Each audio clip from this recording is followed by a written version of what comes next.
British companies have a lot to shout about. Unfortunately, humans are comfortable with other people that are like themselves. I think the greatest gift you can give anyone is confidence. I think I'm much more fearless now. I guess I would have probably advised my younger self to have put myself forward more.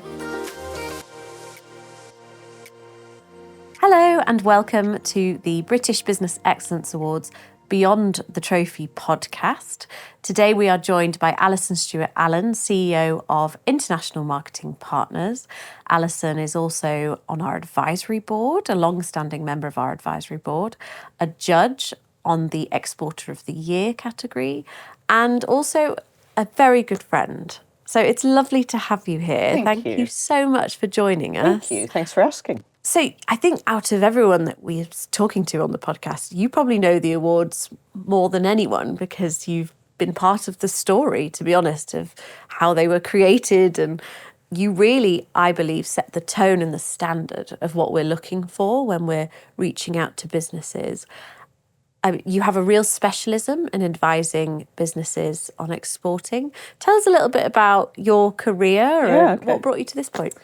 So I'm originally from LA and got here in '88, so I've been in the UK a really long time. I'm still mastering the culture. And basically, after working in strategy consulting, I set up this business, International Marketing Partners. And really the goal is to try to help British companies leverage the amazing opportunities they have all over the world. I think one of the things that struck me when I moved here and is still very much with me today is just how incredibly creative and innovative the British companies are, and they are just remarkable and are quite modest about their accomplishments. So trying to help them grow internationally, especially into the US, is something that really excites me. So that's one of the things I do professionally. I also create leadership programs for a range of FTSE 100 companies to help them be ready for international success and make the leaders ready for that. And then I do quite a lot of pundit work for a variety of media outlets when they need an analyst to talk about international business stories. But I think what's exciting is just, getting to learn about what companies do to innovate, how they grow, and how they especially grow outside of this country, and avoid some very expensive pitfalls if possible. I think we often talk about, the differences between British business and perhaps, once you get to America or if you can export to America, get in one of the big sheds, they call them, you've sort of made it, especially for product-led businesses. Yeah. You wrote a book about working with Americans. I did. Tell us a bit more about that. Well, I think, the first edition came out in 2001. And really it came about because I kept getting asked the same questions repeatedly about, what's it like to grow in the U.S.? What do we need to localize? What do we need to know about negotiating with U.S. business people? And I found myself finally, I guess it takes a while, but you finally get to a script, if you like, in how to answer that question. And then I thought, well, actually, I'm saying this often, maybe I should write this down. So a very good friend and colleague in LA, Lainey Denslow, agreed to write this book with me. So we basically thought, let's create a handbook for how you work with people from the United States, negotiating with us, communicating with us, influencing us, because oddly enough, such a book hadn't actually existed before we wrote it, which we were very surprised by. Originally, we wanted to write a book for Americans about how to work with the rest of the world. And we went to very large, well-known global publishers and said, don't you think Americans would love this book to help, be better internationally?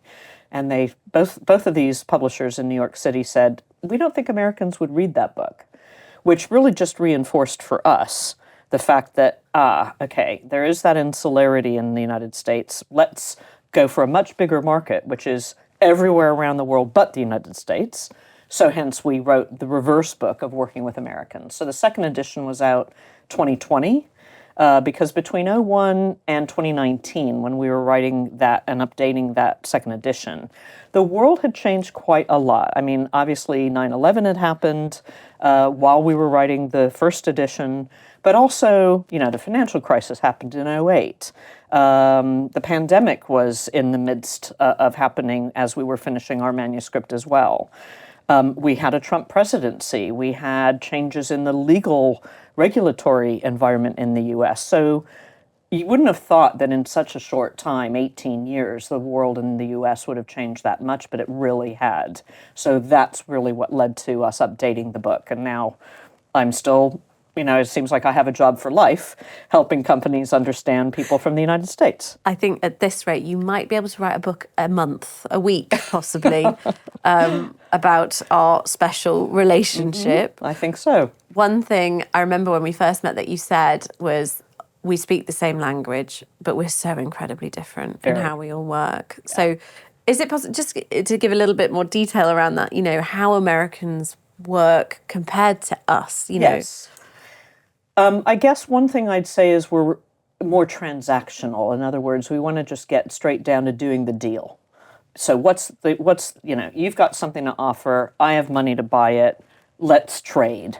And that trade is the focus in the first instance. The relationship building happens, but it happens in the course of the transacting. It happens afterwards, getting to know you, who are you, tell me about what you do outside of work, all of the things that happen in the front end in the UK about building rapport and making sure we're aligned and our values are similar and therefore we can then do business. In the US, it's, well, I don't really care about that. All I know is we have the basis for a trade, and then I'll get to know you after that. So that's one thing it can feel impersonal, and it's not meant to. It isn't personal, but it does feel that way. And I think the other thing for British companies to bear in mind is they need to be ready for success. Americans are generally open to new ideas. And if you can position your product or services better or different than what's already in the American market, you're going to win. But you're also going to win really big because the US market's massive. And I think rather than approaching exporting and internationalizing in a piecemeal way, I think UK companies need to say, okay, we're going to be super focused. We don't have a blank check. We don't have infinite amounts of money. So we're going to start in one place, or we're going to start in one channel and see how that goes and build out from there, rather than, we're going to blanket the whole of the US and it'll be, really easy and we'll win. No, that's not how it works. You have to learn as you go. Focus is critically important. So with everything that's happening in America at the moment, I mean, it seems like there's updates daily. What do you think UK businesses could be doing, sort of devil in the detail stuff, to really adapt to what you think might be coming? I mean, of course, one of the things for British businesses to be thinking about is the issue of tariffs. British companies need to think about their strategies for sourcing, where they manufactured. Can they manufacture in the US if it's a physical product? If it's a professional service, that's altogether different. You just, either second your British employees to the US, you hire locals in the United States. But I think the supply chain implications of tariffs are massive. So if you are a manufacturer, you should now be thinking about what are we going to do to look and be an American company so that we can maybe assemble in the US and therefore qualify as a US physical product. But I think what's hard is the uncertainty. You can't wait for certainty as a company. You need to take action. You need to just get on with, we're going to grow in the US, we're going to do our homework, we're going to understand what we need to localize, we're going to understand where we're going to set up in which of the 50 states. We're going to be really clear about our expansion strategy once we get there. So you don't need to wait for clarity around tariffs to put plans like that into place, or at least create those plans. Do you think businesses in the UK realise the scale of the opportunity when working in America. I mean, what's that? We spoke about it recently. You know, the economy of Florida alone is due to be the 12th biggest economy in the world or something like that. And that's just a single state. Yeah, well, and California, where I'm from, is the fifth largest world economy, and would unseat Canada in the G8 if it was allowed to be its own country, one state. So it's quite massive. And so I think how you explain scale, it's hard to explain it. I think it sinks in when you do the business planning and you say, okay, so let's take California, 45 million people. Fifth largest world economy. Several key hubs: Sacramento, San Francisco, LA, San Diego, etc. And where are you going to focus? And once you crack California, if you like, then how are you going to expand north, south, and east from there? But I think when you create the business plans and you have people think, oh, 45 million, oh, well, that's kind of like England and Wales, maybe. You can then understand what it's going to take resource-wise, not just in terms of can we make enough widgets, can we serve that many clients in a market that size. You are also starting to think about what are you going to need on the ground there by way of infrastructure? What are you going to need by way of leadership capability here to run international from here until you set up shop possibly over there? So I think helping people think through, here are the different routes we could take. We could set up organically. We could buy someone. We could hire an agency. We could have a joint venture partner. And all the risk profiles that come with each of those options, I think that can happen now. I wouldn't recommend waiting until there's clarity, because you'll never have clarity. No, it's terrifying as a business leader, but you know that's part of the risk element, isn't it? Yeah. Not necessarily just America, but around the world. In your experience, you know, businesses work together in very different ways.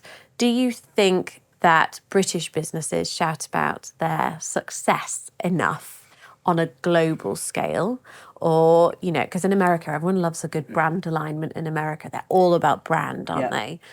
What do you think British businesses could be doing to shout about their own successes? Yeah, I think so. On the one hand, the modesty is really appealing, and refreshing, and really nice. But I think what you have to do is match the markets you're targeting. So, for example, in the U.S., the volume has to be 11 out of 10. Okay, loud, in your face, bullet points, low context. What you say is what you get. In other parts of the world, that will really not work very successfully. So if you think about maybe Japan, that's not going to be a strategy that's going to really get you a lot of customers. So I think the key is localizing. But certainly for the US market, I think British companies have a lot to shout about. They win awards like the British Business Excellence Awards, and they ought to be telling everybody about that front and center. So I think the more bullish you are, at least in the US market, the more likely you are to cut through. It's noisy. It's crowded. There are 10 times more competitors in the US than there are for British companies here in their own backyard. So in such a busy, intense place, you have to find ways to differentiate. And awards, for example, is just one great way to be able to do that.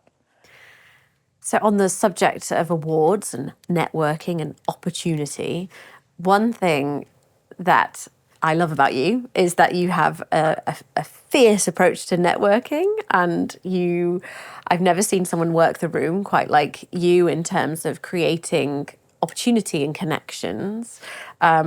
I hope you don't mind me saying you run an evening of fascinating women events, which are just, you know, I've made some genuine friends from that experience of just simply going.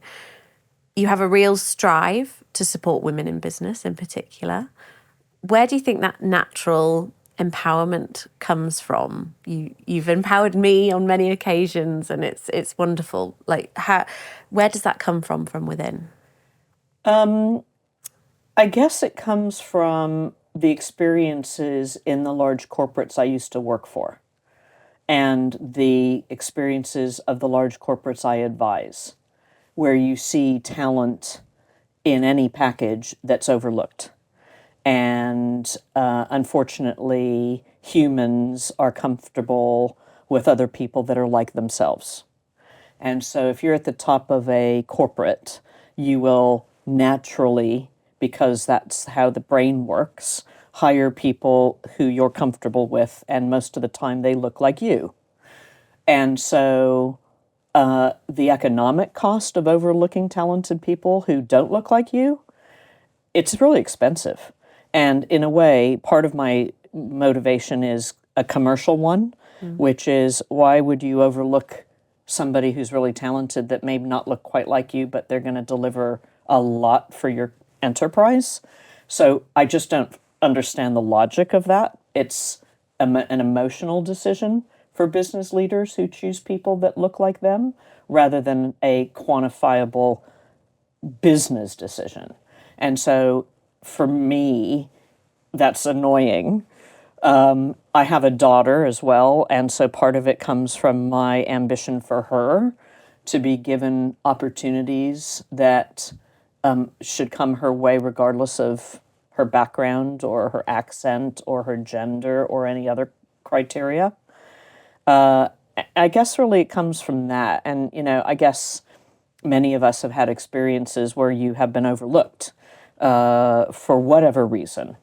And so if I can help people not be overlooked and give them the confidence to put themselves forward, I think the greatest gift you can give anyone is confidence.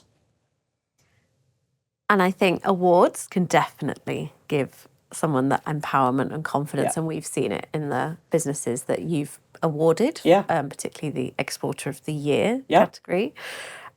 What do you think businesses should be doing this year when looking at awards to enter? And what are your top tips?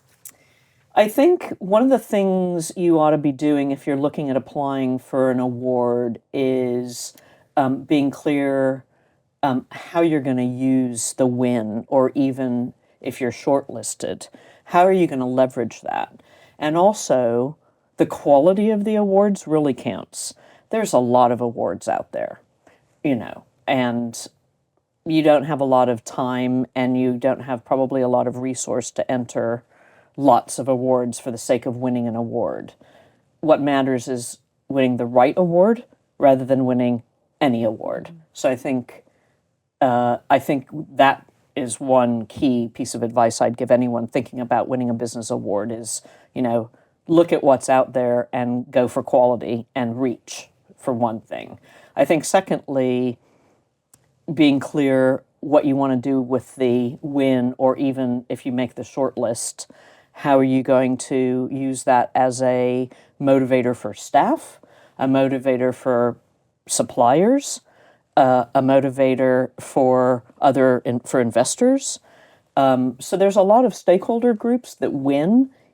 Even if you don't win the ultimate category, you still win even if you get on the short list. That's a fantastic achievement that's worth talking about. So, but I think knowing why you want it is really important. So those would be the top tips I would pass on. It's like any business plan. You have to know what the objective is. Yeah. Allyson, you sit on our advisory board and have done so for many years, even back to our NBA National Business Awards days. Tell us a little bit more about that experience. You very much helped us shape the board and its purpose. What's it like being on the advisory board? I think the best thing about being on your advisory board is not only having seen how you've grown this franchise. The National Business Awards for, I think, about 12 years now. We're in the 4th year of the British Business Excellence Awards. I think it's nice to be able to be an outside voice and so, for example, even views on categories, So, for example, this year we now have the Female Founders Award, which is great. And just helping bring that outside perspective in, I think that's the value of any advisory board member. I think it's a great idea. I think every business ought to have an advisory board, frankly, that is beyond just the non-execs, but you have another group of people who are from outside the enterprise who can bring new ideas, who can provoke, who can ask tough questions. And what's nice is your interest in having, that perspective. Not every business leader actually wants that. And so it's quite nice being able to work with my other advisory board members and be able to kind of help shape what you're doing, but also bring a picture of the landscape from a different lens. So I think you, of all people, you've seen it evolve as well so much. Like, I think when you first joined, probably about 10, 11 years ago now, yeah. I was a young, shy event coordinator. Hard to believe I was a young, shy event coordinator back then. But now, thinking of where we are today, it's been quite an evolution. Yes. So thank you for your continued support on the Well, board. it's a pleasure. I mean, if I think about all of the business awards that exist in the UK, there's really nothing like this.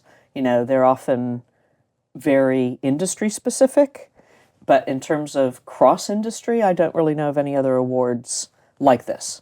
And I think that's why also I'm really happy and keen to be involved, because the more British companies we can recognize across sectors, the better.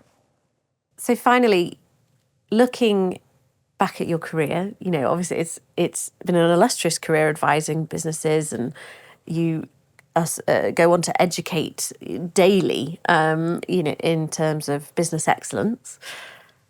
If you think back to when you came here in 1988, what advice would you give yourself now? Or, what do you know now that you wish you knew then? I think I'm much more fearless now. I think when you're younger, you're kind of worried about, what will people say? What will people think if I, phone them out of the blue, or just send them an email, or walk up to them at a conference? I would be a bit hesitant, what might they think about me? Maybe they'll think I'm a bit too, pushy. And now I just really don't care, and I'll just go up to anybody. I think so that's one. I think the other thing I would probably advise my younger self is getting more comfortable with public speaking. So interestingly, there's so much research that shows that around the planet, regardless of country, public speaking is the number one fear for most humans, which is really interesting. But practice makes perfect. It does get easier the more you do it. And being a better communicator is something that everyone can benefit from. So I guess I would have probably advised my younger self to have put myself forward more for opportunities to be a speaker or, a pundit or analyst on TV or write articles. I think putting yourself forward, I wish I'd done it sooner. Yeah. That's sort of personal brand, I guess, of knowing the message, because you've got so much to say as well. Well, thank you. To know how to get that across. I think a lot of people, public speaking, I've had experience with myself with the main awards, but you're so right, practice makes perfect. It does. It does. Allyson, thank you so much for joining us here today. And we look forward to welcoming you back to judge and on our advisory board for 2025. I am delighted you've asked me. Thank you so much. Thank you.